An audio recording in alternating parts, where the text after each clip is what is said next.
আজকের যে ফিলিস্তিন, আজকের গাজা, ইসরায়েলি বর্বরতা ফিলিস্তিনের হসপিটালগুলো পর্যন্ত পৌঁছে গিয়েছে। ইসরায়েল আল শিফা হসপিটাল আক্রমণ করেছে, আল কোদস হসপিটাল আক্রমণ করেছে। ইসরায়েলের বর্বরতার কারণে, আক্রমণের কারণে আল কোদস হসপিটালের, আল শিফা হসপিটালের আইসিইউতে যে রোগীরা ছিল তারা সবাই মৃত্যুবরণ করেছে। এভাবে আস্তে আস্তে ইসরায়েল মানব ইতিহাসে নিজেকে বর্বর, নিজেকে জঙ্গি, নিজেকে সন্ত্রাসী হিসাবে নিজেকে পরিচয় করিয়ে দিচ্ছে। আপনি যদি গাজার দিকে তাকান, গাজাতে একজন শিশু রিপোর্টারকে জিজ্ঞাসা করেছে, তোমরা দিনে কয় ওয়াক্ত নামাজ আদায় করো? রিপোর্টার বলছে, আমরা তো জন্মের পর থেকে দিনে 5 ওয়াক্ত নামাজ আদায় করি। শিশু বলছে, না, আমরা তো দিনে 6 ওয়াক্ত নামাজ আদায় করি। রিপোর্টার অবাক হয়ে গিয়েছে, কি বলে? আমরা তো জন্মের পর থেকে 5 ওয়াক্ত নামাজ আদায় করে অভ্যস্ত, এই শিশু 6 ওয়াক্ত নামাজ কোথায় পেয়েছে? রিপোর্টার জিজ্ঞাসা করলো, তোমরা 6 ওয়াক্ত নামাজ কোথায় পেয়েছো?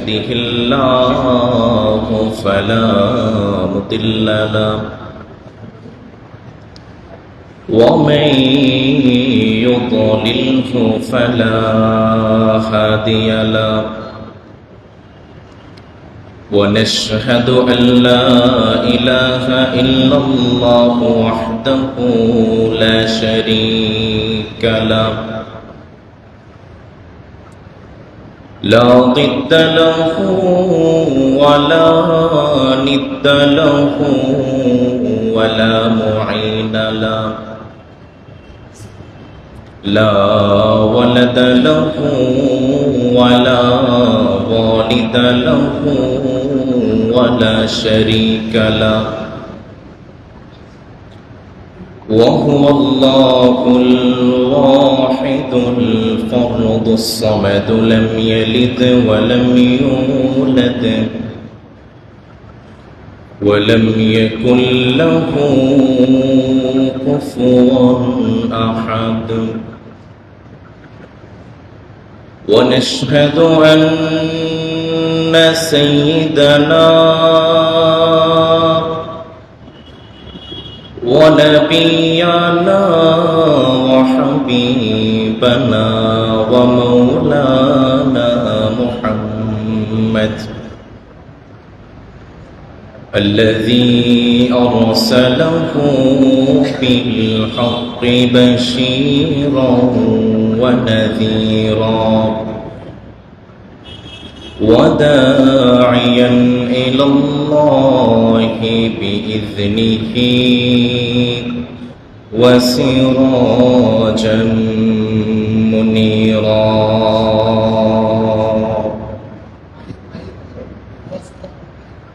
أما بعد فأعوذ بالله من الشيطان الرجيم. بسم الله الرحمن الرحيم. اللهم صل على محمد وعلى آل محمد كما صليت على إبراهيم وعلى آل إبراهيم إنك حميد مجيد. اللهم بارك على محمد وعلى آل محمد كما باركت على إبراهيم وعلى آل إبراهيم إنك حميد مجيد. एक दिन तुम्हारी नाम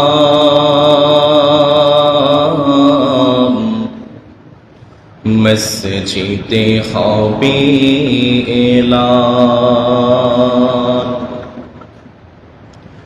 एक दिन तुम्हारी नाम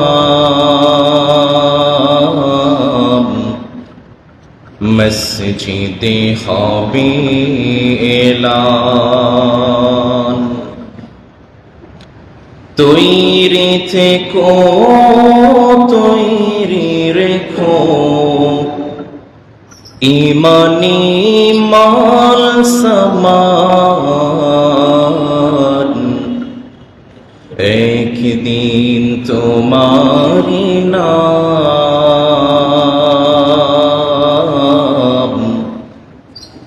মসজিদে হবে এলান।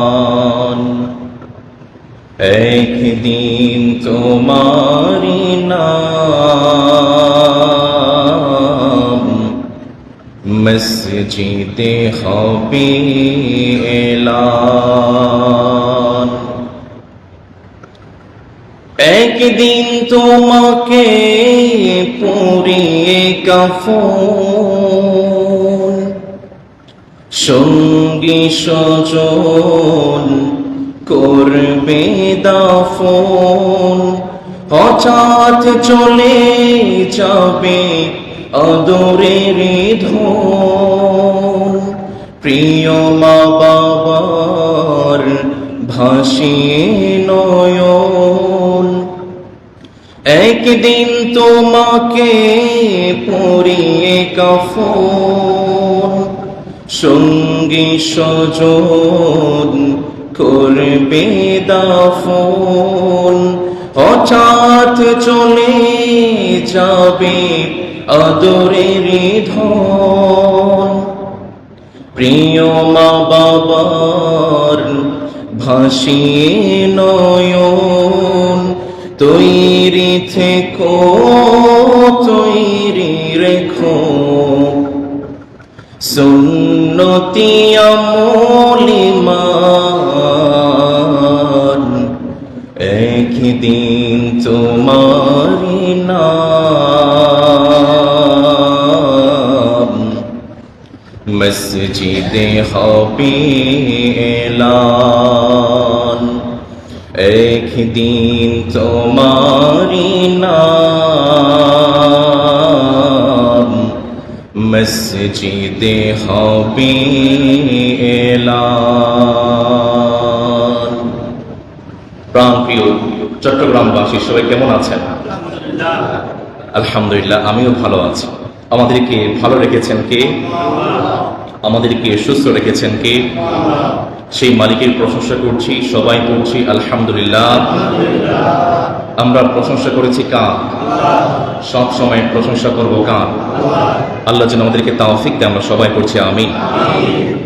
প্রাণপ্রিয় মুসল্লিয়ানে কেরাম, পুরো বিশ্বের মুসলমানদের হৃদয় থেকে রক্তক্ষরণ হচ্ছে। আজকে যে সময়টাতে আমরা মসজিদে এসে জুমার খুতবা শুনছি, গত 7 অক্টোবর থেকে আজ অবধি ফিলিস্তিনে নারী শিশু সহ প্রায় 15,000 মুসলমানকে জবাই করে দেওয়া হয়েছে। ফিলিস্তিনে মৃতদের সংখ্যা এত বেশি পরিমাণে হয়ে গিয়েছিল, দাফন করতে না পারার কারণে কুকুরগুলো মুসলমানদের লাশগুলো ছিঁড়ে ছিঁড়ে খেয়েছে। আরো অবাক করা তথ্য হচ্ছে, ফিলিস্তিনে গাজাতে যে মা বোনেরা প্রেগনেন্ট ছিলেন, গর্ভবতী ছিলেন, অবশ ইনজেকশন ছাড়া তাদের পেটের 7টি পর্দা কেটে বাচ্চা প্রসব করা হচ্ছে, এরপরে আবার সেলাই করে দেওয়া হচ্ছে অবশ্যই ইনজেকশন ছাড়া পেটের 7। এটা কতটা ভয়ঙ্কর আমাদের মা বোনেরা একটু হলেও আঁচ করতে পারবে। আজকের যে ফিলিস্তিন, আজকের গাজা, ইসরায়েলি বর্বরতা ফিলিস্তিনের হসপিটালগুলো পর্যন্ত পৌঁছে গিয়েছে। ইসরায়েল আল শিফা হসপিটাল আক্রমণ করেছে, আল কোদস হসপিটাল আক্রমণ করেছে। ইসরায়েলের বর্বরতার কারণে, আক্রমণের কারণে আল কোদস হসপিটালের, আল শিফা হসপিটালের আইসিইউতে যে রোগীরা ছিল তারা সবাই মৃত্যুবরণ করেছে। এভাবে আস্তে আস্তে ইসরায়েল মানব ইতিহাসে নিজেকে বর্বর, নিজেকে জঙ্গি, নিজেকে সন্ত্রাসী হিসাবে নিজেকে পরিচয় করিয়ে দিচ্ছে। আপনি যদি গাজার দিকে তাকান, গাজাতে একজন শিশু রিপোর্টারকে জিজ্ঞাসা করেছে, তোমরা দিনে কয় ওয়াক্ত নামাজ আদায় করো? রিপোর্টার বলছে আমরা তো জন্মের পর থেকে দিনে 5 ওয়াক্ত নামাজ আদায় করি। শিশু বলছে না, আমরা তো দিনে 6 ওয়াক্ত নামাজ আদায় করি। রিপোর্টার অবাক হয়ে গিয়েছে, কি বলে? আমরা তো জন্মের পর থেকে 5 ওয়াক্ত নামাজ আদায় করে অভ্যস্ত, এই শিশু 6 ওয়াক্ত নামাজ কোথায় পেয়েছে? রিপোর্টার জিজ্ঞাসা করলো, তোমরা 6 ওয়াক্ত নামাজ কোথায় পেয়েছো? শিশু জবাব দিচ্ছে, দিনের শুরুতেই আমরা আদায় করি ফজরের সালাত, এরপরে আছে জোহরের সালাত, এরপরে আছে আসরের সালাত, এরপরে আছে মাগরিবের সালাত, এরপরে আছে ইশার সালাত। আমাদের দেশে আরেকটি সালাত আছে, তার নাম হচ্ছে জানাজার সালাত। ফিলিস্তিনে গাজাতে এমন কোনো দিন নাই যেই দিন জানাজার সালাত আদায় হচ্ছে না। গাজার আরেকজন বড় ডক্টর সাবা করিম, তিনি একজন ডাক্তার, সদ্য বিবাহিত। তিনি প্রতিদিন ফজরের সালাত আদায় করার পরে পাথর পোড়াতে বের হয়ে যায়। রিপোর্টার জিজ্ঞাসা করলো, বোন আপনি তো ডক্টর, আপনি একজন ডাক্তার, সদ্য বিবাহিত নববধূ, আপনার জন্য ফুল বিছানো ব্যাড আছে, আপনি ফুল বিছানো ব্যাড বাদ দিয়ে প্রতিদিন ফজরের সালাত আদায় করার পরে কেন পাথর পোড়াতে বের হয়ে যান? ডক্টর জবাব দিয়েছেন, দুনিয়ার মরিচিকার জীবন আমার জন্য নয়, দুনিয়ার সুখ শান্তি আমার জন্য নয়। আমি তো হযরত সুমাইয়া রাদিয়াল্লাহু তাআলা আনহার উত্তরসূরি। আমি ইসলামের জন্য লড়াই করে সুমাইয়া রাদিয়াল্লাহু তাআলা আনহার সাথে জান্নাতি হতে চাই। আল্লাহু আকবার। এই হচ্ছে ফিলিস্তিনের মুসলমানদের জীবন। আমার প্রিয় ভাইরা, ফিলিস্তিনে মসজিদে আকসাতে আক্রমণ করলে মুসলমানদের কলিজায় আগুন ভরে যায় কেন? ফিলিস্তিনে কিছু হলে মুসলমানদের হৃদয় জ্বলে কেন? জানার দরকার আছে না নেই? এই যে আজকের ফিলিস্তিন, আজকে যে মসজিদ আকসা, পৃথিবীতে ইবাদতের জন্য সর্বপ্রথম যে ঘরটি নির্মাণ করা হয়েছে তার নাম হচ্ছে বাইতুল্লাহ। বাইতুল্লাহর পরে পৃথিবীতে ইবাদতের জন্য যে ঘরটি নির্মাণ করা হয়েছে সেটি আর ঘরটি নয়, সেটি হচ্ছে আজকের বাইতুল মুকাদ্দাস। সুবহানাল্লাহ পড়বেন না?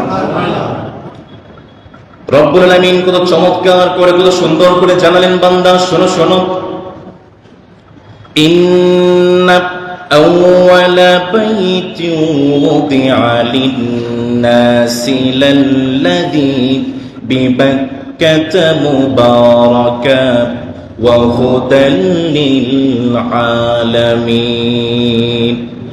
রব্বুল আলামিন জানিয়ে দিলেন, বান্দা শোনো শোনো, পৃথিবীতে ইবাদতের জন্য সর্বপ্রথম যে ঘরটি নির্মাণ করা হয়েছে সেই ঘরটির নাম হচ্ছে বাইতুল্লাহ। বাইতুল্লাহর পরে পৃথিবীতে দ্বিতীয় ঘরের নাম হচ্ছে বাইতুল মুকাদ্দাস। বাইতুল্লাহকে এবং বাইতুল মুকাদ্দাসকে পৃথিবীর বুকে ইবাদতের জন্য নির্মাণ করে যে মালিক এই দুইটা মসজিদকে পুরো বিশ্বের হিদায়াতের কেন্দ্রস্থল বানিয়ে দিয়েছেন, একটু গলার আওয়াজটা ছেড়ে দিয়ে বলেন তিনি কে? আল্লাহর নবী হাবিব সাল্লাল্লাহু আলাইহি ওয়াসাল্লামের একজন বিখ্যাত সাহাবী আবু যর গিফারী রাদিয়াল্লাহু তাআলা আনহু বলেন, নবী সাল্লাল্লাহু আলাইহি ওয়াসাল্লামকে বললাম, নবী আইয়ু মাসজিদিন মুদিআ ফিল আরদি আওয়ালা, নবী পৃথিবীতে সর্বপ্রথম কোন ঘরটি নির্মাণ করা হয়েছে? আল্লাহর নবী হাবিব সাল্লাল্লাহু আলাইহি ওয়াসাল্লাম বললেন, বাইতুল্লাহ। পৃথিবীতে সর্বপ্রথম নির্মিত ঘরের নাম হচ্ছে বাইতুল্লাহ। সাহাবী আবার জিজ্ঞাসা করলেন, নবী সুম্মা আই, এরপরে কোন ঘরটি নির্মাণ করা হয়েছে? আল্লাহর নবী হাবিব বললেন, বাইতুল মুকাদ্দাস। সাহাবী আবার জিজ্ঞাসা করলেন, নবী কাম কানা বাইনাহুমা, দুইটা মসজিদের মাঝে সময়ের ব্যবধান কতটুকু ছিল? আল্লাহর নবী হাবিব বলেন, 40 সানা। বাইতুল্লাহ নির্মাণের 40 বছর পর যে মালিক বাইতুল মুকাদ্দাসটাকেও নির্মাণ করেছেন তিনি কে? মুসলমানদের কাছে বাইতুল মুকাদ্দাস গুরুত্বপূর্ণ হওয়ার 2 নম্বর কারণ হচ্ছে এই যে বাইতুল মুকাদ্দাস, কোরআন আল কারীমে রব্বুল আমিন দুইটা মসজিদের নাম উল্লেখ করেছেন। আপনাদের এই আকবর শাহ মসজিদের নাম কিন্তু কোরআনে উল্লেখ নেই। বাংলাদেশের জাতীয় মসজিদ বাইতুল মুকাররমের কথাও কিন্তু কোরআনে উল্লেখ নেই। আপনাদের বাংলাদেশে টাঙ্গাইলে 201 গম্বুজ মসজিদ আছে, সেই মসজিদের কথাও কিন্তু কোরআনে উল্লেখ নেই। মসজিদে নববীর কথাও কিন্তু কোরআনে উল্লেখ নেই। রব্বুল আলামিন বাইতুল্লাহর পরে বাইতুল মুকাদ্দাসের কথা উল্লেখ করে এই বাইতুল মুকাদ্দাসের গুরুত্বটাকে বাড়িয়ে দিলেন। রব্বুল আলামিন কত সুন্দর করে বললেন, বান্দা শোনো শোনো, সুবহানাল্লাযী আসরা বিআবদিহি লাইলাম মিনাল মাসজিদিল হারাম ইলাল মাসজিদিল আকসা। রব্বুল আলামিন জানিয়ে দিলেন এই আয়াতের মাঝে বাইতুল্লাহর পরে বাইতুল মুকদ্দাসের নামটা উল্লেখ করে যে মালিক বাইতুল মুকদ্দাসের গুরুত্বটাকে বাড়িয়ে দিয়েছেন, একটু গলার আওয়াজটা ছেড়ে দিয়ে বলেন তিনি কে? বাইতুল মুকদ্দাস মুসলমানদের কাছে গুরুত্বপূর্ণ হওয়ার 3 নম্বর কারণ হচ্ছে এই বাইতুল মুকদ্দাস এটাই ছিল মুসলমানদের প্রথম কিবলা। সুবহানাল্লাহ পড়বেন না? আল্লাহর হাবিব সাল্লাল্লাহু আলাইহি ওয়াসাল্লাম হিজরতের পরে প্রায় 17 মাস পর্যন্ত বাইতুল মুকদ্দাসের দিকে ফিরে নামাজ আদায় করছেন। আল্লাহর হাবিবের বড় মনে চাই যেন আল্লাহর হাবিব বাইতুল্লাহর দিকে ফিরে নামাজ আদায় করেন। আল্লাহর হাবিব জোহরের সালাতে তাশাহুদে বসে আছেন। জিবরিল আলাইহিস সালাম আল্লাহর হাবিবকে জানিয়ে দিলেন, নবী আপনার মনে কোনো তামান্না আসবে, মালিক পূরণ করবেন, এমনটা তো হতে পারে না। জিবরিল আলাইহিস সালাম এসে আল্লাহর হাবিবকে জানিয়ে দিলেন, নবী আজকে থেকে আর বাইতুল মুকদ্দাসের দিকে ফিরে নয়, বরং আপনি আজকে থেকে বাইতুল্লাহর দিকে ফিরে নামাজ আদায় করবেন। রব্বুল আলামিন কত চমৎকার করে বললেন, قد نرى تقلب وجهك في السماء فلنولينك قبلة ترضاها فول وجهك شطر المسجد الحرام وحيث ما كنتم فولوا وجوهكم شطرة। আল্লাহর হাবিব সাল্লাল্লাহু আলাইহি ওয়াসাল্লামকে জানিয়ে দিলেন, নবী আজকে থেকে আর বাইতুল মুকদ্দাসের দিকে ফিরে নয়, বরং আজকে থেকে আপনি বাইতুল্লাহর দিকে ফিরে নামাজ আদায় করবেন। আর যখনই কোনো বান্দা বাইতুল্লাহর দিকে ফিরে নামাজ আদায় করে, তার নামাজটাকে সাথে সাথে যে মালিক কবুল আর মঞ্জুর করে নেন তিনি কে? আল্লাহর হাবিব সাল্লাল্লাহু আলাইহি ওয়াসাল্লাম জানাচ্ছেন, তোমাদের জন্য একটা স্পেশাল নিয়ামত আছে। আমরা আল্লাহর হাবিবকে বললাম, নবী স্পেশাল নিয়ামতটা কি? নবীজি সাল্লাল্লাহু আলাইহি ওয়াসাল্লাম বললেন, বান্দা পৃথিবীর আনাচে কানাচে যেখানেই তোমরা থাকো না কেন, পৃথিবীর আনাচে কানাচে যেখানেই তোমরা যাও না কেন, যখনই তোমরা তোমাদের কপালটাকে মাটির সাথে মেশাবে, সাথে সাথে আমাদের সিজদাগুলোকে যে মালিক কবুল আর মঞ্জুর করবেন তিনি কে? সাইয়্যিদে কওনাইন খাতমুল মুরসালিন আখিরামুদ বুদে ফখরুল আউয়ালিন শুদ ওয়াজুদাশ রাহমাতাল লিল আলামিন মসজিদে ও শুদ হামারো এ জমিন হে নামাজি আমার ঘরে নামাজ পড়ো আজ দিলাম তোমার চরণ তলে হৃদয় যাই নামাজ। হে নামাজি আমার ঘরে নামাজ পড়ো আজ দিলাম তোমার চরণ তলে হৃদয় যাই নামাজ। চিল্লায় পড়েন আল্লাহু আকবার। এজন্য আমার আল্লাহ সাল্লাল্লাহু আলাইহি ওয়াসাল্লাম জানিয়েছেন, উম্মতে মুহাম্মাদের জন্য অন্যতম একটা স্পেশাল নিয়ামত হচ্ছে উম্মতে মুহাম্মাদি পৃথিবীর আনাচে কানাচে যেখানেই তার কপাল থেকে ছেকাবে, সাথে সাথে তার সিজদাটাকে যে মালিক কবুল আর মঞ্জুর করবেন। একটু গলার আওয়াজটা ছেড়ে দিয়ে বলেন তো তিনি কে? এজন্য আল্লাহর রাসূল সাল্লাল্লাহু আলাইহি ওয়াসাল্লাম জানিয়েছেন, বাইতুল মুকদ্দাস মুসলমানদের কাছে গুরুত্বপূর্ণ হওয়ার অন্যতম কারণ হচ্ছে এই বাইতুল মুকদ্দাস এটাই ছিল মুসলমানদের প্রথম কিবলা। আল্লাহর হাবিব সাল্লাল্লাহু আলাইহি ওয়াসাল্লাম জানালেন, এই যে বাইতুল মুকদ্দাস মুসলমানদের কাছে গুরুত্বপূর্ণ হওয়ার 4 নম্বর কারণ হচ্ছে রব্বুল আলামিন কত সুন্দর করে জানিয়ে দিলেন, বাইতুল মুকদ্দাস আল্লাহর হাবিব সাল্লাল্লাহু আলাইহি ওয়াসাল্লাম যখন মক্কার জমিনে বসে আছেন, জিবরিল আলাইহিস সালাম এসে আল্লাহর হাবিবকে নিয়ে মিরাজের দিকে ছুটতে লাগলেন। মেরাজের দিকে ছুটে যাওয়ার পর প্রথম যে স্টপেজটা ছিল, এই স্টপেজটাই ছিল এই বাইতুল মুকদ্দাস। সুবহানাল্লাহ পড়বেন না? বাইতুল মুকাদ্দাস মুসলমানদের কাছে গুরুত্বপূর্ণ হওয়ার 5 নাম্বার কারণ হচ্ছে এই যে বাইতুল মুকাদ্দাস, পৃথিবীতে রব্বুল আলামিন যত নবী যত রাসূল পাঠিয়েছেন, সমস্ত নবী সমস্ত রাসূল এই বাইতুল মুকাদ্দাসে এসে একত্রিত হয়েছিলেন। সবাই নামাজের কাতারে দাঁড়িয়ে আছেন, কে ইমামতি করবেন খুঁজে পাচ্ছে না। জিবরিল আলাইহিস সালাম আল্লাহর হাবিবের হাতটাকে ধরে ইমামের কাতারে দাঁড় করিয়ে দিলেন। আর আল্লাহর হাবিব সাল্লাল্লাহু আলাইহি ওয়াসাল্লাম সমস্ত নবীদের ইমামতি করে সাইয়্যিদুল মুরসালিন ইমামুল মুরসালিন উপাধিতে ভূষিত হয়েছে। সুবহানাল্লাহ। এই বাইতুল মুকাদ্দাস মুসলমানদের কাছে গুরুত্বপূর্ণ হওয়ার 6 নাম্বার কারণ হচ্ছে এই বাইতুল মুকাদ্দাস, এখানে যদি আপনি 1 রাকাত নামাজ পড়েন, 500 রাকাত নামাজ পড়ার সওয়াব যেই মালিক দিয়ে দেয় তিনি কে?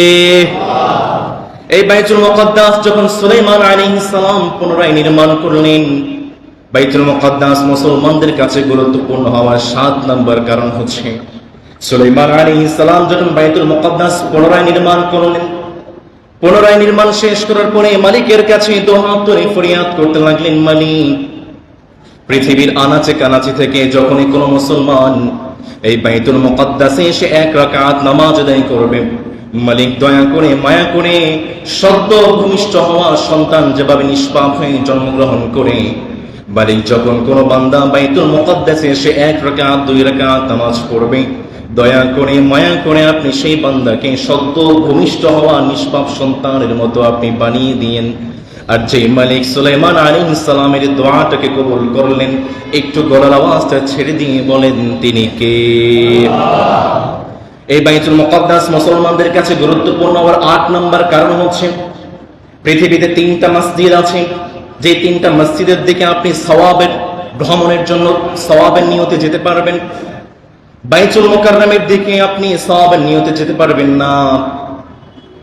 আপনাদের যে টাঙ্গাইলে 201 গম্বুজ মসজিদ আছে, কোন মসজিদের দিকে আপনি সওয়াবের নিয়তে যেতে পারবেন না। আল্লাহর হাবিব সাল্লাল্লাহু আলাইহি ওয়াসাল্লাম জানালেন 3টা মসজিদ আছে, 3টা মসজিদের দিকে যখন আমরা ভ্রমণ করার জন্য বের হয়ে যাই, প্রত্যেকটা কদমে কদমে প্রত্যেকটা মুহূর্তে প্রত্যেকটা সেকেন্ডে যে মালিক আমাদের আমলনামায় সওয়াব লিখে দেন তিনি কে?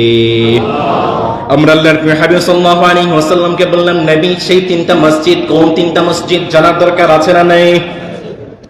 আল্লাহর হাবিব সাল্লাল্লাহু আলাইহি ওয়াসাল্লাম কত সুন্দর করে বললেন, লা তুশাদ্দু রিহালু ইল্লা ইলা 3 মাসাজিদ, তোমরা 3টি মসজিদের দিকে ভ্রমণ করার জন্য বের হতে পারবে। তার মধ্যে নাম্বার 1 হচ্ছে আল মসজিদুল আকসা। আপনি যখন মসজিদ আকসা ফিলিস্তিনের দিকে ভ্রমণ করার জন্য বের হবেন, প্রত্যেকটা মুহূর্তে প্রত্যেকটা কদমে আপনার আমলনামায় সওয়াব দিবেন কে? আল্লাহ। 2 নম্বর আল্লাহর হাবিব বললেন আল মসজিদুল হারাম, মসজিদ হারামের দিকেও যখন কোনো বান্দা সওয়াবের নিয়তে যায়, তার প্রত্যেকটা মুহূর্ত প্রত্যেকটা কদমকে সওয়াব দিয়ে লিখে দেওয়া হয়। 3 নম্বর আল্লাহর হাবিব বললেন মসজিদুর রাসূল, মসজিদে নববীর দিকেও যখন কোনো বান্দা যাবে, তার প্রত্যেকটা মুহূর্তকে যে মালিক সওয়াব দিয়ে পরিপূর্ণ করবেন তিনি কে? মুসলমানদের কাছে এই বাইতুল মুকাদ্দাস গুরুত্বপূর্ণ হবার 10 নম্বর কারণ হচ্ছে এই বাইতুল মুকাদ্দাস এটাই ছিল প্রাচীন কাল থেকে ইসলামের প্রচারের একটা প্রাণ কেন্দ্র। সুবহানাল্লাহ পড়বেন না? মুসলমানদের কাছে বাইতুল মুকাদ্দাস গুরুত্বপূর্ণ হবার 11 নম্বর কারণ হচ্ছে বাইতুল মুকাদ্দাস যিনি নির্মাণ করেছেন তিনি আর কেউ নয়, তিনি হচ্ছে আমাদের আদি পিতা আদম আলাইহিস সালাম। এবং আদম আলাইহিস সালাম নির্মাণ করার পরে পৃথিবীতে যুগে যুগে অসংখ্য নবী, সুলাইমান আলাইহিস সালাম থেকে শুরু করে, ইব্রাহিম আলাইহিস সালাম থেকে শুরু করে, ইয়াহইয়া আলাইহিস সালাম থেকে শুরু করে, ঈসা আলাইহিস সালাম থেকে শুরু করে অসংখ্য নবী বাইতুল মুকাদ্দাসকে পুনরায় নির্মাণ করেছেন। বাইতুল মুকাদ্দাস মুসলমানদের কাছে গুরুত্বপূর্ণ হওয়ার 12 নম্বর কারণ হচ্ছে অসংখ্য নবী এই বাইতুল মুকাদ্দাসের ইমাম হিসেবে কাজ করেছেন। বাইতুল মুকাদ্দাস মুসলমানদের কাছে গুরুত্বপূর্ণ হওয়ার 13 নম্বর কারণ হচ্ছে সুলাইমান আলাইহিস সালাম যখন বাইতুল মুকাদ্দাসটাকে নির্মাণ করলেন, সুলাইমান আলাইহিস সালাম জিনদের মাধ্যমে সমুদ্রের নিচ থেকে পাথরগুলো সংগ্রহ করে বাইতুল মুকাদ্দাসটাকে নির্মাণ করেছিলেন। সুবহানাল্লাহ পড়বেন না? বাইতুল মুকাদ্দাস মুসলমানদের, বাইতুল মুকাদ্দাসে কিছু হলে মুসলমান কথা বলবে না তো কে কথা বলবে?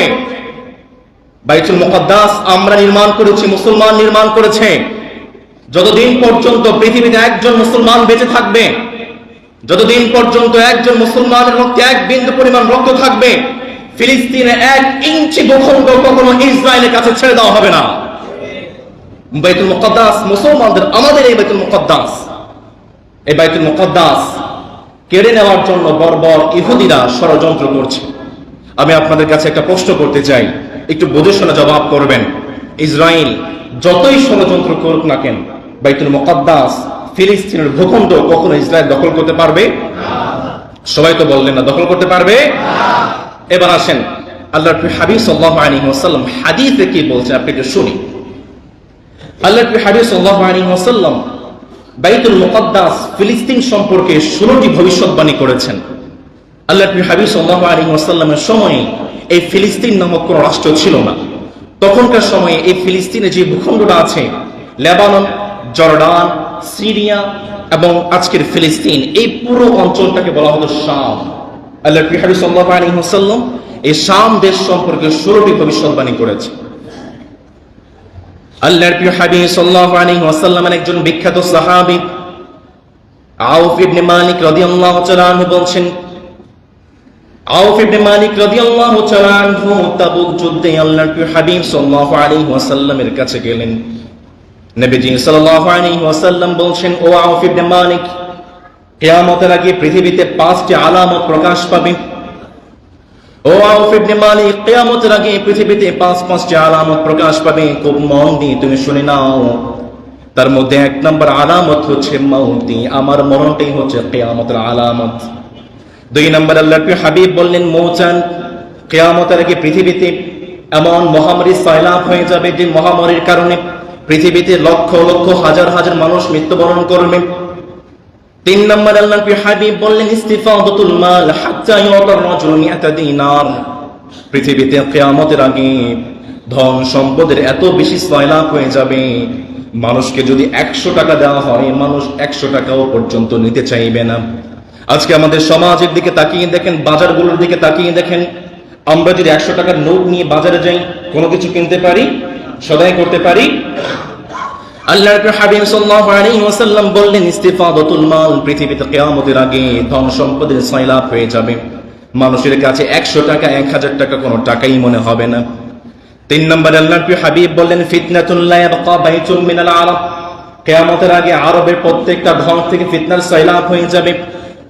5 নম্বরে আল্লাহর হাবিব সাল্লাল্লাহু আলাইহি ওয়াসাল্লাম বললেন, ফাতহু বাইতুল মুকদ্দাস, আজকে প্রায় 6 সপ্তাহ যাবত পর্যন্ত মুসলমানরা বাইতুল মুকদ্দাসে জুমার সালাত আদায় করতে পারছে না। আল্লাহর হাবিব সাল্লাল্লাহু আলাইহি ওয়াসাল্লাম ভবিষ্যৎবাণী করলেন, কিয়ামতের আগে যে বাইতুল মুকদ্দাস ইসরায়েলের কাছে দখলদারিত্বে আছে, আল্লাহর হাবিব বললেন, কিয়ামতের আগে এই বাইতুল মুকদ্দাস যে মালিক মুসলমানদের হাতে বিজয় দান করবেন তিনি কে? 2 নম্বর আল্লাহর হাবিব সাল্লাল্লাহু আলাইহি ওয়াসাল্লাম ভবিষ্যৎবাণী করলেন, বাইতুল মুকদ্দাস কিয়ামতের আগে আল্লাহর হাবিব বললেন, কিয়ামতের আগে মুসলমানদের হৃদয়ে বাইতুল মুকদ্দাসের প্রতি ভালোবাসা সৃষ্টি হয়ে যাবে। মুসলমান নিজেদের জীবনের বিনিময় হলেও, মুসলমান তার জীবনের দুনিয়ার সমস্ত ধন সম্পত্তির বিনিময় হলেও 1 মুহূর্তের জন্য বাইতুল মুকদ্দাসকে দেখার জন্য চেষ্টা করবে। আল্লাহু আকবার। আজকে এই পুরো বিশ্বের দিকে তাকিয়ে দেখেন, মুসলমানদের হৃদয়ে, আমাদের হৃদয়ে বাইতুল মুকদ্দাসের প্রতি ভালোবাসা কম না বেশি? আমার ভাইরা সবাই বলেন নাই, কম না বেশি? এই যে বাইতুল মুকদ্দাসের প্রতি আমাদের ভালোবাসা, এটা শুধু আমাদের ভালোবাসা, ব্যাপারটা এমন নয়। পৃথিবীতে রব্বুল আলামিন যত নবী যত রাসূল আগমন করেছিলেন, প্রত্যেকটা নবী প্রত্যেকটা রাসূলের হৃদয়ে বাইতুল মুকদ্দাসের প্রতি ভালোবাসা ছিল। হযরত মুসা আলাইহিস সালামের কাছে মালাকুল মাউত চলে এসেছেন। মুসা আলাইহিস সালাম জিজ্ঞাসা করলেন, নই বেটা তুই কে? মালাকুল মাউত বলতে লাগলো, আনা মালাকুল মাউত, আমি তো মালাকুল মাউত, তোমার জানটাকে কবজ করতে এসেছি। মুসা আলাইহিস সালাম এমন একটা থাপ্পড় মেরেছেন, মালাকুল মাউতের চোখটা নষ্ট হয়ে গিয়েছে। মালাকুল মাউত মালিকের কাছে চলে গিয়েছে, মালিক কার কাছে পাঠালেন? তার জানটা কবজ করতে, আমার চোখটা নষ্ট হয়ে গেল। রব্বুল আলামিন মালাকুল মাউতকে বললেন, নো মালাকুল মাউত, যাও মুসার কাছে যাও, মুসাকে বলো একটা পশুর উপরে সে যেন হাত রাখে, আর তার হাতের নিচে যতগুলো পশম পড়বে প্রত্যেকটা পশমের বিনিময়ে মুসাকে 1 বছর হায়াত বাড়িয়ে দেওয়া হবে। মুসা আলাইহিস সালামের কাছে মালাকুল মাউত চলে এসেছে, ও মুসা একটা পশুর উপরে হাত রাখেন, প্রত্যেকটা পশমের বিনিময়ে আপনাকে এক এক বছর হায়াত বাড়িয়ে দেওয়া হবে। মুসা আলাইহিস সালাম বললেন, নো মালাকুল মাউত, 1000 বছর পরে আমার কি হবে আমাকে একটু জানিয়ে দাও। মালাকুল মাউত বলে দিলেন, ও মুসা, 1000 বছর পরে হলো তোমাকে তোমার মালিকের সান্নিধ্যে চলে যেতে হবে। মুসা আলাইহিস সালাম জানিয়ে দিলেন, নো মালাকুল মাউত, 1000 বছর পরও যদি আমাকে মালিকের সান্নিধ্যে চলে যেতে হয় তাহলে আর দেরি নয়, আজকেই আমি আমার মালিকের সান্নিধ্যে চলে যেতে চাই। মুসা আলাইহিস সালাম মালাকুল মাউতকে বলতে লাগলো, মালাকুল মাউত, আমার একটা শেষ ইচ্ছা আছে। মালাকুল মাউত বলে, ও মুসা, আপনার শেষ ইচ্ছেটা কি? আপনি তো নবী, আপনার শেষ ইচ্ছা আমি পূরণ করে দিব। মুসা আলাইহিস সালাম জানিয়ে দিলেন, আইয়ুদনিয়াহু মিনাল আরদিল বাইতিল মুকাদ্দাসা। ও মালাকুল মাউত, আমার শেষ ইচ্ছেটা হচ্ছে আমি বাইতুল মুকাদ্দাসের কাছে গিয়ে, ফিলিস্তিনে গিয়ে আমি আমার শেষ নিঃশ্বাসটাকে ত্যাগ করতে চাই। বাইতুল মুকাদ্দাসের প্রতি পৃথিবীতে যত নবী, যত আম্বিয়া কেরাম রব্বুল আলামিন পৃথিবীতে পাঠিয়েছিলেন, প্রত্যেকটা নবী, প্রত্যেকটা আম্বিয়া কেরামের হৃদয়ে বাইতুল মুকাদ্দাসের প্রতি ভালোবাসা ছিল। আল্লাহর প্রিয় হাবিব বললেন, কিয়ামতের আগে তোমাদের সমাজের অবস্থা এমন হবে, প্রত্যেকটা মানুষের হৃদয়ে বাইতুল মুকাদ্দাসের প্রতি ভালোবাসা সৃষ্টি হয়ে যাবে। জীবনের প্রত্যেকটা সব কিছুর বিনিময় হলো এক নজর বাইতুল মুকাদ্দাসকে মুসলমান দেখতে চাইবে। আজকে আমাদের হৃদয়ে বাইতুল মুকাদ্দাসের প্রতি ভালোবাসা আছে না নাই? আল্লাহর প্রিয় হাবিব সাল্লাল্লাহু আলাইহি ওয়াসাল্লাম বাইতুল মুকাদ্দাস সম্পর্কে 3 নাম্বার ভবিষ্যৎবাণী করলেন। আল্লাহর প্রিয় হাবিব সাল্লাল্লাহু আলাইহি ওয়াসাল্লাম জানিয়ে দিলেন, কিয়ামতের আগে দাজ্জালের ফিতনার সাইলাব হয়ে যাবে। কিয়ামতের আগে দাজ্জাল চলে আসবে, প্রত্যেকটা ধাপে ধাপে দাজ্জাল চলে আসবে, প্রত্যেকটা ধাপে ধাপে দাজ্জালের ফিতনা চলে আসবে। আল্লাহর প্রিয় হাবিব বললেন, কিন্তু 4টি জায়গায় দাজ্জাল প্রবেশ করতে পারবে না। তার মধ্যে 1 নাম্বার হচ্ছে আল কাবা। দাজ্জাল কখনো কাবাতে প্রবেশ করতে পারবে না। 2 নাম্বার হচ্ছে মসজিদুর রাসূল, মসজিদ নববী। দাজ্জাল মসজিদ নববীতে প্রবেশ করতে পারবে না। 3 নাম্বার আল্লাহর প্রিয় হাবিব বললেন মসজিদুল আকসা, বাইতুল মুকাদ্দাস। এই বাইতুল মুকাদ্দাসে দাজ্জাল কখনো প্রবেশ করতে পারবে না। 4 নম্বরে জানিয়ে দিলেন আত-তুর, তুর পাহাড়েও দাজ্জাল কখনো প্রবেশ করতে পারবে না। সুতরাং যখন কোন বান্দা এই 4টি জায়গায় আশ্রয় গ্রহণ করবে, সেই বান্দাকে যে মালিক দাজ্জালের ফিতনা থেকে বাঁচিয়ে দিবেন তিনি কে? আল্লাহর হাবিব সাল্লাল্লাহু আলাইহি ওয়াসাল্লাম এই ফিলিস্তিন সম্পর্কে 4 নম্বরে ভবিষ্যৎবাণী করলেন। আল্লাহর হাবিবের একজন বিখ্যাত সাহাবী ইবনে ওমর রাদিয়াল্লাহু তাআলা আনহু বলছেন, আল্লাহর প্রিয় হাবিব ফিলিস্তিনের জন্য দোয়া করলেন। আল্লাহর প্রিয় হাবিব দোয়া করলেন, আল্লাহুম্মা বারিক লানা ফি শামিনা ওয়া ফি ইয়ামানিনা। আল্লাহর প্রিয় হাবিব দোয়া করলেন, মালিক আপনি ফিলিস্তিনের বুকে বরকত নাজিল করে দেন, আপনি ইয়ামানের বুকে বরকত নাজিল করে দেন। সাহাবায়ে কেরাম বললেন, ওয়া ফি নাজদিনা ইয়া রাসূলুল্লাহ, নবী আমাদের আরবের জন্য একটু দোয়া করেন। আল্লাহর প্রিয় হাবিব আবার দোয়া করলেন, আল্লাহুম্মা বারিক লানা ফি শামিনা ওয়া ফি ইয়ামানিনা। মালিক আপনি ফিলিস্তিনের বুকে বরকত নাজিল করেন, ইয়েমেনের বুকে বরকত নাজিল করেন। সাহাবায়ে কেরাম আবার বললেন, নবী ওয়া ফি নাজদিনা ইয়া রাসূলুল্লাহ, নবী আরবের জন্য একটু দোয়া করেন। আল্লাহর প্রিয় হাবিব আবার দোয়া করলেন, আল্লাহুম্মা বারিক লানা ফি শামিনা ওয়া ফি ইয়ামানিনা। সর্বশেষ আল্লাহর প্রিয় হাবিব সাল্লাল্লাহু আলাইহি ওয়াসাল্লাম বললেন, হুনাকা যালাজিল ওয়াল ফিতান ওয়া বিহা ইয়াতলু করনুশ শাইতান। আজকের যে সৌদি আরব আছে, আল্লাহর প্রিয় হাবিব বললেন কিয়ামতের আগে এই সৌদি আরবে ভূমিকম্প হবে। আল্লাহর প্রিয় হাবিব বললেন কিয়ামতের আগে ওয়াল ফিতান, এই সৌদি আরব থেকে ফিতনার সাইলাব হয়ে যাবে। আল্লাহর প্রিয় হাবিব সাল্লাল্লাহু আলাইহি ওয়াসাল্লাম বললেন ওয়া বিহা ইয়াতলু করনুশ শাইতান, কিয়ামতের আগে সৌদি আরব থেকে সমস্ত শয়তানি কর্মকাণ্ড ছড়িয়ে পড়বে। আজকে সৌদি আরবের দিকে তাকিয়ে দেখেন, সৌদি আরবে নাইট ক্লাব চালু হয়ে গিয়েছে। আজকে সৌদি আরবের দিকে তাকিয়ে দেখেন, সৌদি আরবে সিনেমা হল চালু হচ্ছে। সৌদি আরবের দিকে তাকিয়ে দেখেন, সৌদি আরবে হ্যালোউইন ডে উদযাপন করা হচ্ছে। সৌদি আরবের দিকে তাকিয়ে দেখেন, সৌদি আরবে সমকামীদেরকে ইনভাইট করা হচ্ছে। সৌদি আরবের দিকে তাকিয়ে দেখেন, পুরো বিশ্বে মুসলমানরা যখন না খেয়ে ধুকে ধুকে মৃত্যুবরণ করছে, ঠিক সেই সময় সৌদি আরব খ্রিস্টানদের জন্য, ইহুদিদের জন্য লক্ষ লক্ষ কোটি কোটি টাকা খরচ করছে। ঠিক কিনা? যখন এই আলামতগুলো প্রকাশ পেয়ে গিয়েছে, আমাদের বুঝতে বাকি নাই যে কিয়ামতটা খুব সন্নিকটে, চিল্লায় বলতে হবে ঠিক কিনা? আল্লাহর প্রিয় হাবিব সাল্লাল্লাহু আলাইহি ওয়াসাল্লাম 5 নম্বরে ভবিষ্যৎবাণী করেছেন। আল্লাহর প্রিয় হাবিবের একজন বিখ্যাত সাহাবী আব্দুল্লাহ ইবনে ওমর রাদিয়াল্লাহু তাআলা আনহু বলছেন, সাতাখরুজু নারুন মিন হাদারামাউত, আল্লাহর প্রিয় হাবিব বললেন কিয়ামতের আগে হাদারামাউত থেকে একটা আগুন বের হয়ে যাবে। তাহশুরুন নাস, সেই আগুনটা মানুষকে ধাওয়া দিতে থাকবে। সাহাবায়ে কেরাম বললেন নবী, সেই সময়ে যদি আমরা পৃথিবীর বুকে বেঁচে থাকি কোন এলাকায় গিয়ে আশ্রয় গ্রহণ করব? আল্লাহর প্রিয় হাবিব সাল্লাল্লাহু আলাইহি ওয়াসাল্লাম বললেন আলাইকুম বিশ-শাম, তোমরা যদি সেই ফিতনার সময় ফিলিস্তিনের বুকে গিয়ে আশ্রয় গ্রহণ করো, যে মালিক আমাদেরকে আগুন নামক ফিতনা থেকে বাঁচিয়ে দিবেন, একটু গলার আওয়াজটা ছেড়ে দিয়ে বলেন তিনি কে? আল্লাহর প্রিয় হাবিব সাল্লাল্লাহু আলাইহি ওয়াসাল্লাম 6 নম্বরে ভবিষ্যৎবাণী করলেন। আল্লাহর প্রিয় হাবিবের একজন বিখ্যাত সাহাবী আবু যার গিফারি রাদিয়াল্লাহু তাআলা আনহু বলছেন, আশ-শাম আরদুল মাহশার ওয়াল মানশা, আজকে যে ফিলিস্তিন, আজকে যে শাম, এটাই হবে পৃথিবীর বুকে হাসরের ময়দান। সুবহানাল্লাহ পড়বেন না? আল্লাহর প্রিয় হাবিব সাল্লাল্লাহু আলাইহি ওয়াসাল্লাম ফিলিস্তিন সম্পর্কে 7 নম্বরে ভবিষ্যৎবাণী করেছেন। আল্লাহর প্রিয় হাবিবের একজন বিখ্যাত সাহাবী ওমর ইবনে আস রাদিয়াল্লাহু তাআলা আনহু বলছেন, নবীজি সাল্লাল্লাহু আলাইহি ওয়াসাল্লাম একবার শুয়ে আছেন, নবীজি দেখতে পেলেন মাথার নিচ থেকে কিতাবের অমুকটাকে উঠিয়ে নেওয়া হলো। আল্লাহর প্রিয় হাবিব খেয়াল করতে লাগলেন অমুকটাকে কোথায় নেওয়া হয়। আল্লাহর প্রিয় হাবিব দেখতে পেলেন জিবরাইল আলাইহিস সালাম কিতাবের অমুকটাকে ফিলিস্তিনের বুকে গেড়ে দিয়েছে। আল্লাহু আকবার। আল্লাহর প্রিয় হাবিব সাল্লাল্লাহু আলাইহি ওয়াসাল্লাম বললেন, ফাল ঈমানু হাইতু তাকাউল ফিতানু বিশ-শাম, যখন কিয়ামতের আগে সর্বস্ত ফিতনার সাইলাব হয়ে যাবে, আলাইকুম বিশ-শাম, আল ঈমানু বিশ-শামি, আল ঈমানু বিশ-শামি, আল ঈমানু বিশ-শাম, যখন ফিলিস্তিন, যখন পুরো বিশ্বে ফিতনার সাইলাব হয়ে যাবে, তখন যদি তোমরা মুমিন দেখতে চাও, ঈমানদার দেখতে চাও, তাহলে তোমরা ফিলিস্তিনের দিকে তাকাও। আল্লাহু আকবার। আজকে আমরা নেতা নেত্রীর জন্য ঈমানটাকে বিক্রি করে দেই, টাকা পয়সার জন্য ঈমানটাকে বিক্রি করে দেই।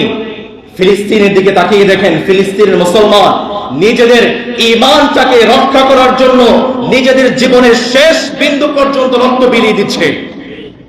আজকে আমরা যে সময়টাতে বাংলার দামাল ছেলেরা পূজা মণ্ডপগুলোতে গিয়ে নিজেদের ঈমানটাকে বিক্রি করে দিচ্ছে, ঠিক সেই সময় ফিলিস্তিনের দিকে তাকিয়ে দেখেন, ফিলিস্তিনের মুসলমান বাইতুল মুকাদ্দাসটাকে রক্ষা করার জন্য ফিলিস্তিনের মুসলমান নিজের জীবনটা পর্যন্ত বিলিয়ে দিচ্ছে। আমরা কোন এলাকায় পড়ে আছি?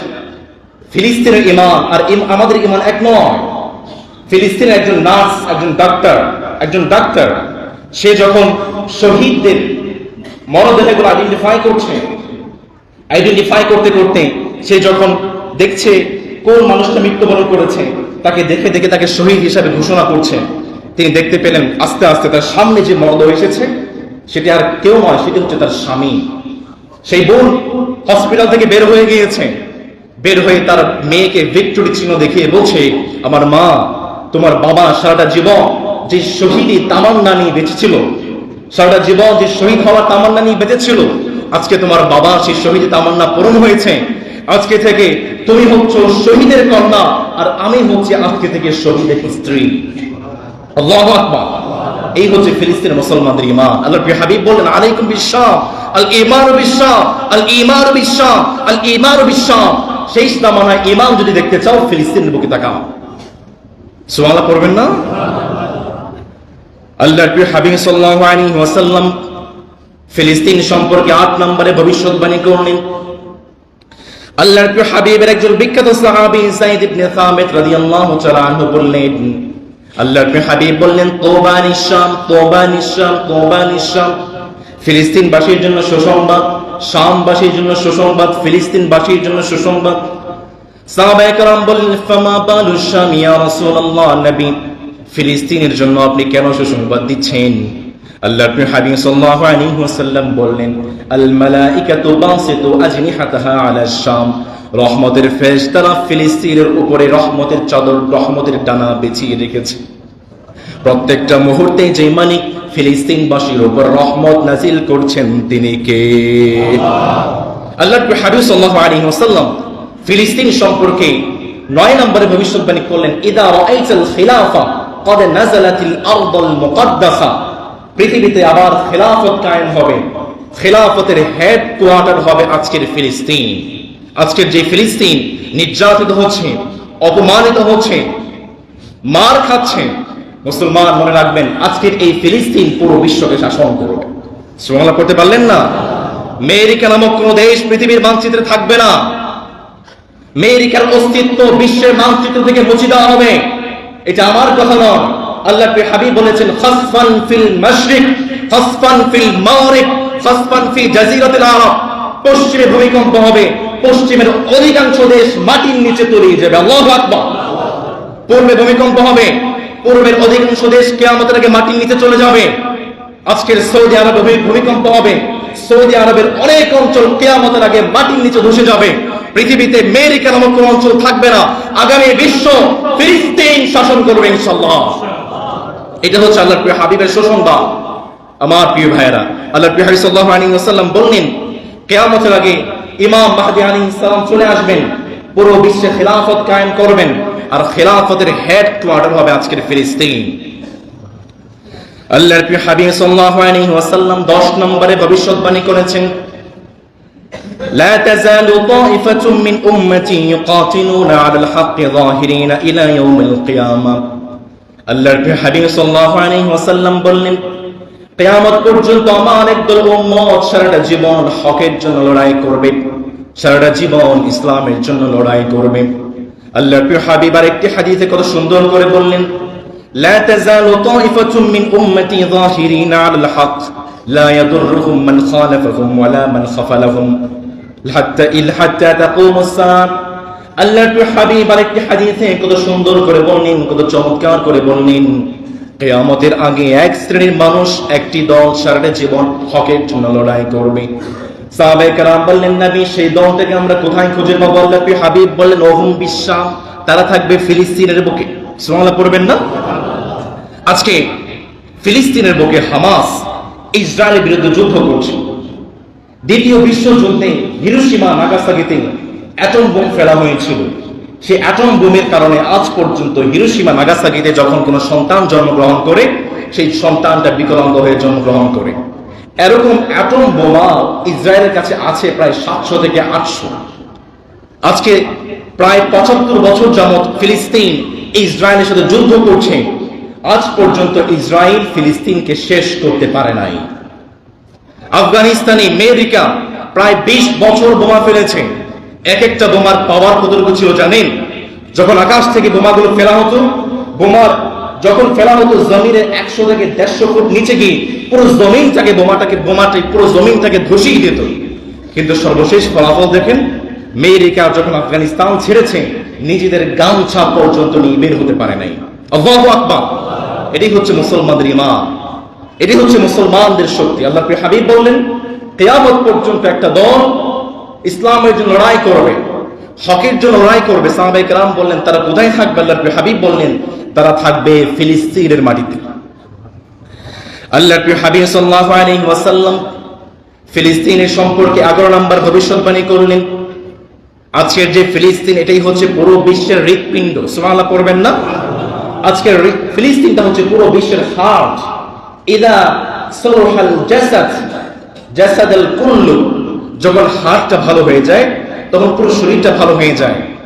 আজকে হচ্ছে পুরো বিশ্বের হার্টটা হচ্ছে আজকে ফিলিস্তিন। ফিলিস্তিন ভালো থাকবে তো পুরো বিশ্ব ভালো থাকবে।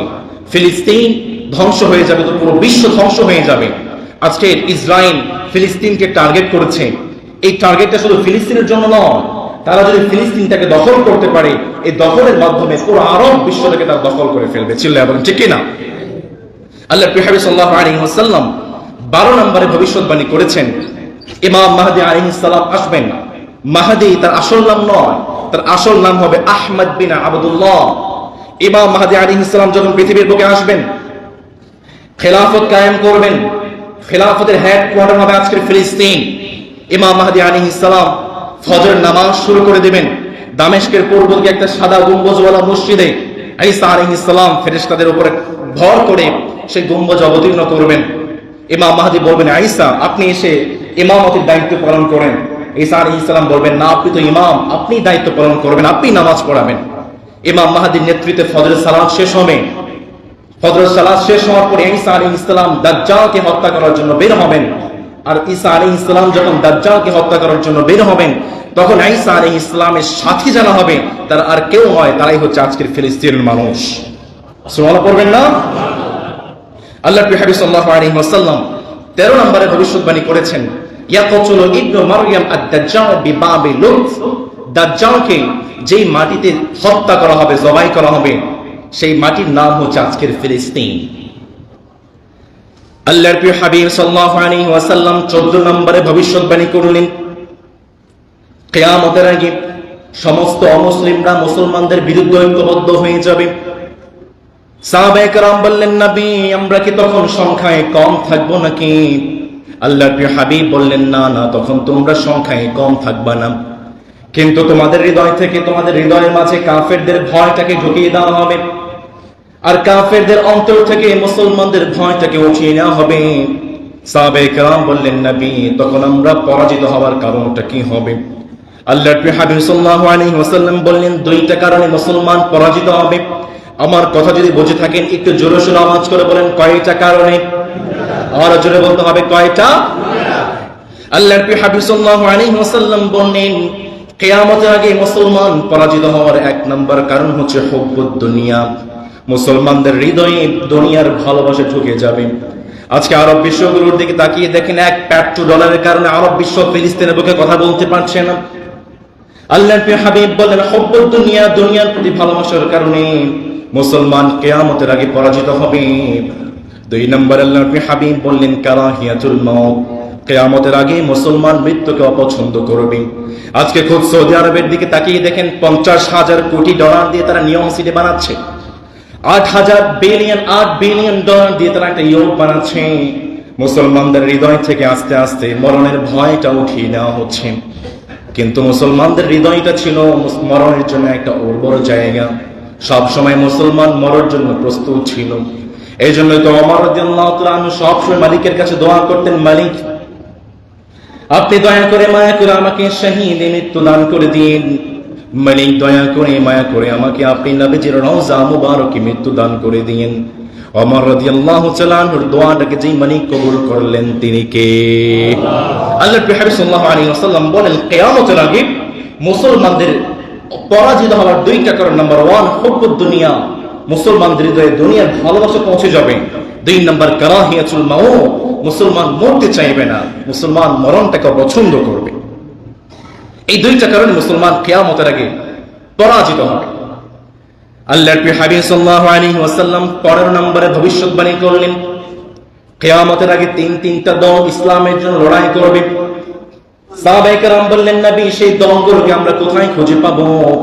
আল্লাহর প্রিয় হাবিব বললেন, জুনদুন বিশ-শাম, জুনদুন বিল ইয়ামান, জুনদুন বিল ইরাক।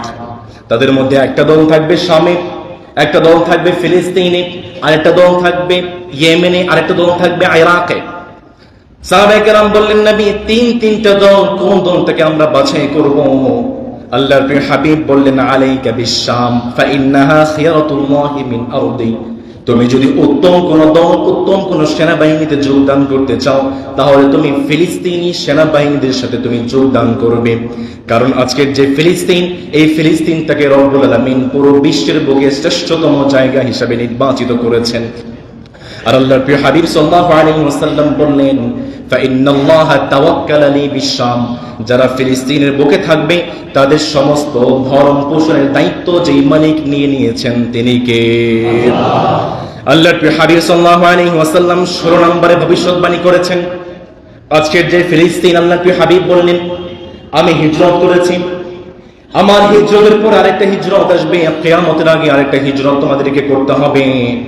আর সেই সময় যে কোনো মুসলমান, যখন কোনো মুসলমান ফিলিস্তিনের দিকে হিজরত করবে, সেই বান্দাকে সর্বশ্রেষ্ঠ উম্মত হিসাবে যে মালিক কবুল আর মঞ্জুর করবেন তিনি কে?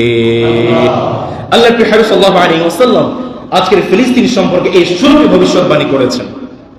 আজকের ফিলিস্তিন মার খাচ্ছে, গাজার মুসলমান মার খাচ্ছে, মিয়ানমারে মুসলমান মার খাচ্ছে, ইন্ডিয়াতে মুসলমান মার খাচ্ছে, পুরো বিশ্বে মুসলমান মার খাচ্ছে। এখন আমাদের করণীয় কি, আমরা কি করতে পারি জানার দরকার আছে না নেই? আল্লাহর প্রিয় হাবিব সাল্লাল্লাহু আলাইহি ওয়াসাল্লাম বলেছেন, তোমরা যদি পৃথিবীর বুকে জয়ী হতে চাও, পুরো বিশ্বের মুসলমানদেরকে যদি তোমরা বিজয় করতে চাও, পুরো বিশ্বটাকে জয় করতে চাও, তোমাদের জন্য 2টা কাজ। কয়টা কাজ? আরো জোরে বলতে হবে, কয়টা? নাম্বার 1 হচ্ছে আমাদেরকে ঈমান আনতে হবে, ঈমানের দিকে ফিরে যেতে হবে। আমরা আল্লাহর প্রিয় হাবিব সাল্লাল্লাহু আলাইহি ওয়াসাল্লামকে বললাম, নবী আমাদের ঈমানটা কেমন হবে আমাদেরকে একটু জানিয়ে দেন। আল্লাহর প্রিয় হাবিব সাল্লাল্লাহু আলাইহি ওয়াসাল্লাম বিলাল রাদিয়াল্লাহু তাআলা আনহুর দিকে বললেন, বিলালের দিকে তাকাও। বিলাল রাদিয়াল্লাহু তাআলা আনহু যখন ইসলাম গ্রহণ করেছেন, কালিমা পড়েছেন, বিলাল রাদিয়াল্লাহু তাআলা আনহুর মালিক যিনি ছিলেন, সারাটা দিন বিলাল রাদিয়াল্লাহু তাআলা আনহুকে কষ্ট দিয়েছে, নির্যাতন করেছে। সারাটা দিন বিলাল রাদিয়াল্লাহু তাআলা আনহুকে মরুভূমির প্রান্তরে শুইয়ে দিয়েছে। বুকের মধ্যে পাথর চেপে দেওয়া হয়েছে যেন বিলাল উঠতে না পারে। সারাটা দিন বিলাল রাদিয়াল্লাহু তাআলা আনহুকে নির্যাতন করা হয়েছে, অত্যাচার করা হয়েছে। আবার রাত্রিবেলা বিলাল রাদিয়াল্লাহু তাআলা আনহুকে শেকলের মধ্যে বেঁধে সারা রাত পেটানো হয়েছে। বিলাল রাদিয়াল্লাহু তাআলা আনহুকে বলা হয়েছে, ও বিলাল, হাকাযা হাত্তা তামুত ওয়া তাকফুর বিমুহাম্মাদিন ওয়া তা'বুদুল লাত ওয়াল উজ্জা। বিলাল, তুমি যদি অত্যাচার থেকে মুক্ত হতে চাও, তুমি হয়তো মুহাম্মদকে অস্বীকার করবে, না হয় তুমি মৃত্যুবরণ করবে, না হয় তুমি লাত এবং উজ্জা মূর্তিগুলো পূজা করতে হবে। বিলাল রাদিয়াল্লাহু তাআলা আনহুকে যতই অত্যাচার করা হয়েছে, যতই নির্যাতন করা হয়েছে, সব সময় বিলাল রাদিয়াল্লাহু তাআলা আনহু শুধু মুখ দিয়ে বের করেছেন আহাদ আর আহাদ আর আহাদ। আল্লাহু আকবার। বিলাল রাদিয়াল্লাহু তাআলা আনহুকে যতই অত্যাচার করা হয়েছে, বিলাল রাদিয়াল্লাহু তাআলা আনহু শুধু বলেছেন আহাদ আহাদ আর আহাদ। এক মুহূর্তের জন্য বিলাল ঈমান থেকে সরে আসেন, চিল্লায়ে আপনারা আল্লাহু আকবার। এজন্য আমাদের ঈমানটা হতে হবে বিলালের ঈমানের মতো। 2 নম্বরে আল্লাহর প্রিয় হাবিব সাল্লাল্লাহু আলাইহি ওয়াসাল্লাম বললেন, তোমরা যদি পুরো বিশ্বটাকে জয় করতে চাও, সাহায্য লাগবে কার? আর জোরে বলতে হবে, সাহায্য লাগবে কার? হযরত মুসা আলাইহিস সালাম যখন তার সমাজের বুকে এক মালিকের দিকে আহ্বান করতে শুরু করলেন, ফিরআউন বলতে লাগলো, কে রে বেটা, আমি বাদ দিয়ে মালিকের দিকে আহ্বান করে বেটাকে ধর। মুসা আলাইহিস সালাম তার দলবল নিয়ে বের হয়ে গিয়েছেন, সামনে নীল নদ, পিছনে ফিরআউনের বাহিনী, কোন দিকে যাবেন? মুসা আলাইহিস সালামের অনুসারীরা বলতে লাগলেন, মুসা কোন দিকে নিয়ে আসলেন? সামনে তো নীল নদ, পিছনে ফেরাউনের বাহিনী, পিছনে যাওয়ার মতো কোনো জায়গা নেই, সামনে যাওয়ার মতো কোনো জায়গা নেই। আজকে তো আমরা ধ্বংস হয়ে যাব, কোন দিকে যাব? মুসা আলাইহিস সালাম কত সুন্দর করে, কত চমৎকার করে জবাব দিয়েছেন, আমার প্রিয় উম্মতেরা, যে মালিকের জন্য আমরা বের হয়েছি, সেই মালিক কখনোই আমাদেরকে একা ছেড়ে দেবেন না। মুসা আলাইহিস সালাম নীল নদটাকে পার হয়ে গিয়েছেন। নীল নদটাকে পার হয়ে যখন এই পাশে এসে গিয়েছেন, মুসা আলাইহিস সালামকে রব্বুল আমিন জানিয়ে দিলেন, ও মুসা, উদখুল আরদাল মুকদ্দাসা, মুসা তোমাকে বাইতুল মুকদ্দাসটাকে বিজয় করতে হবে। কিন্তু সেই সময় বাইতুল মুকদ্দাস এলাকাতে ছিল আমালিকা সম্প্রদায়। এই আমালিকা সম্প্রদায় হচ্ছে আদ জাতির অংশধর। আদ জাতি কারা জানেন নাকি? আমরা মালিকের কাছে বললাম, মালিক আদ জাতি কারা, আমাদেরকে একটু জানিয়ে দেন।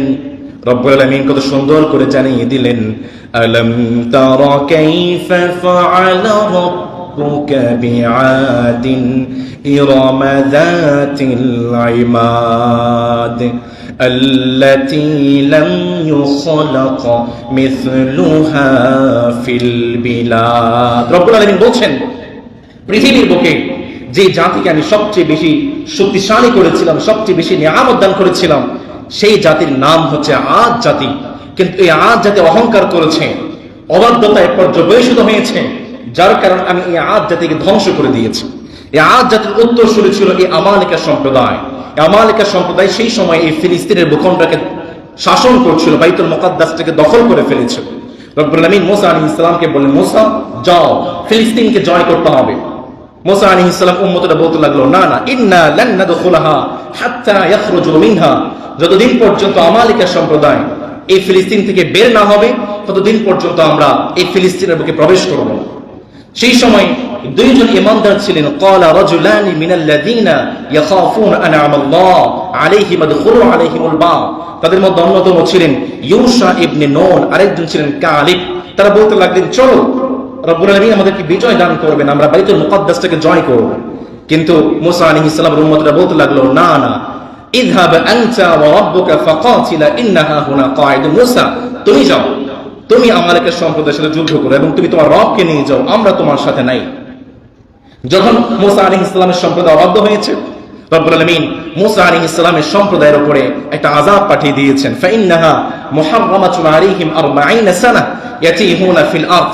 30 প্রান্তরে মুসা আলাইহিস সালামের উম্মতদেরকে 40 বছর আটকে দেওয়া হয়েছে, তারা সেখানে বিভ্রান্ত হয়ে ঘোরাফেরা করেছে। সর্বশেষ যখন মুসা আলাইহিস সালামের সম্প্রদায় বুঝতে পেরেছে না যুদ্ধ করতেই হবে, 3 বছর পরে যখন মুসা আলাইহিস সালাম ইন্তেকাল করলেন, ইন্তেকালের পরে ইউশা ইবনে নুন এই মুসা আলাইহিস সালামের সম্প্রদায়ের দায়িত্ব নিয়েছেন। ইউশা ইবনে নুনের নেতৃত্বে মুসা আলাইহিস সালামের উম্মত বাইতুল মুকাদ্দাসটাকে বিজয় করার জন্য গিয়েছেন। বাইতুল মুকাদ্দাসটাকে বিজয় করার জন্য যুদ্ধ শুরু করেছেন। যেই দিন যুদ্ধ করেছেন সেদিন ছিল আজকের এই জুমাবার, আজকের শুক্রবার। এই শুক্রবার ইউশা ইবনে নুন তার উম্মতকে নিয়ে বাইতুল মুকাদ্দাস ফিলিস্তিনটাকে জয় করার জন্য তারা যুদ্ধ করেছেন। সেই সময় শনিবার দিনটা ছিল পবিত্র দিন, সেদিন যুদ্ধ করা যেত না। মাগরিবের পর থেকে শুরু হয়ে যায়, আরবিক ক্যালেন্ডার অনুযায়ী মাগরিবের পর থেকেই পরবর্তী দিন শুরু হয়ে যায়। আসরের সময় হয়ে গিয়েছে। ঈশা ইবনে নুন ভাবতে লাগলেন, আমরা তো বিজয়ের দ্বার প্রান্তে, আজকে যদি আমরা জয়ী হতে না পারি, কালকে তো যুদ্ধ বন্ধ রাখতে হবে, তাহলে হতে পারে কাফেররা আরো কোনো শক্তিশালী বাহিনী নিয়ে আমাদের উপর হামলা করতে পারে। যার কারণে ঈশা ইবনে নুন মালিকের কাছে দোয়া করলেন, মালিক একটা ব্যবস্থা করে দেন। ঈশা ইবনে নুন সূর্যের দিকে তাকিয়ে বলে, ইন্নাকি মা'মুরা ওয়া আনা মা'মুর। সূর্য, তুমি যেই মালিকের ইবাদত করো আমিও তো ঠিক সেই মালিকের ইবাদত করি। মালিকের কাছে দোয়া করতে লাগলেন, মালিক আল্লাহুম্মা হবিস আলাইনা, আপনি বাইতুল মুকাদ্দাস আজকের ফিলিস্তিনটাকে জয় করার জন্য আপনি সূর্যটাকে আটকে দেন। রব্বুল আলামিন বাইতুল মুকাদ্দাস আজকের ফিলিস্তিনটাকে জয় করার জন্য সূর্যটাকে 1 ঘন্টা পর্যন্ত আটকে রেখেছিলেন। আল্লাহু আকবার। আজকে বাইতুল মুকাদ্দাস ঈশা ইবনে নুন যখন বিজয় করেছেন, সূর্যটাকে রব্বুল আলামিন 1 ঘন্টা পর্যন্ত আটকে রেখেছিলেন। আজকের বাইতুল মুকাদ্দাস ইহুদের দখলে চলে এসেছে। আমরা আশাবাদী সামনে এমন একটা দিন আসছে, এমন একটা সময় আসছে যখন বাইতুল মুকাদ্দাসের মিনারে ইসলামের পতাকা পথ পথ করে উড়বে। চিল্লায়া বলেন ঠিক কিনা? সুতরাং সেই বাইতুল মুকাদ্দাস যারা বিজয় করবে তাদের দলে, তাদের সারথি হয়ে, তাদের সাথী হয়ে থাকতে রাজি আছেন না ইনশাআল্লাহ? বিপ্লব মানে জীবন দেয়া বসে থাকা নয়, সে কোনো দিন আসবে না রে করো যদি ভয়।